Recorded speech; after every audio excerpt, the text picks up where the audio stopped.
Vous voyez, ce plan-là, je l'aime vraiment bien. Et vous savez quoi? Je l'ai créé pour ma première vidéo. Et honnêtement, je le trouve toujours aussi beau. Mais en réalité, ce n'est pas moi qui l'ai inventé. Je me suis inspirée. Et c'est ce que vous devriez faire aussi.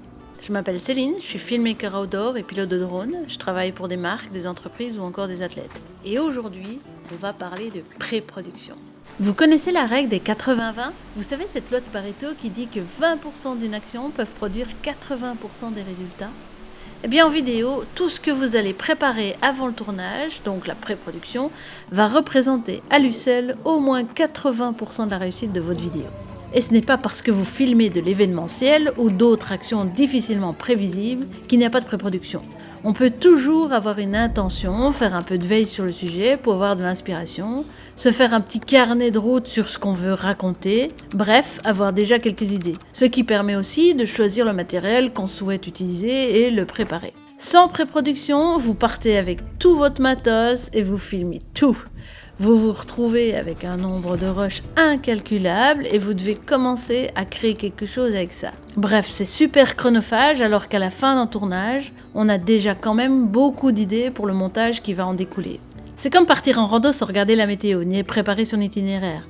Vous arrivez peut-être à destination, mais vous aurez marché beaucoup plus que prévu et vous n'aurez pas été équipé correctement. Plus vous allez allouer du temps à cette phase de construction de la vidéo, plus votre vidéo va être non seulement quali, mais va surtout avoir le bon message à la bonne personne. C'est un peu l'objectif, non? Ok, je vous entends déjà. Ça va me demander un temps fou. Je dois faire cette vidéo pour communiquer demain. Alors c'est clair, ça demande du temps. Et plus on cherche à faire une vidéo quali, plus il faut le prendre ce temps. Mais on n'a pas toujours le choix et c'est ok, ça dépend des projets. Après, il y a toujours quelque chose à préparer, même si vous n'avez que 30 minutes. Car une vidéo qui n'a pas d'intention est une vidéo qui n'a pas d'âme. Et donc va passer dans le fil comme toutes les autres vidéos. Je ne suis pas certaine que ce soit ça que vous recherchiez. Alors voilà ce que je ferais si j'avais entre 30 minutes et 1 heure avant de tourner. Je réfléchirai aux besoins, problèmes ou désirs de ma cible. Je déterminerai une intention pour la vidéo, c'est-à-dire le message que je veux faire passer ainsi que l'émotion. Et je réfléchirai rapidement au matos dont j'ai besoin pour le préparer au mieux. Prenez un minimum de temps, vous me remercierez. La pré-production, c'est ce qui sépare une vidéo qu'on oublie d'une vidéo qui reste.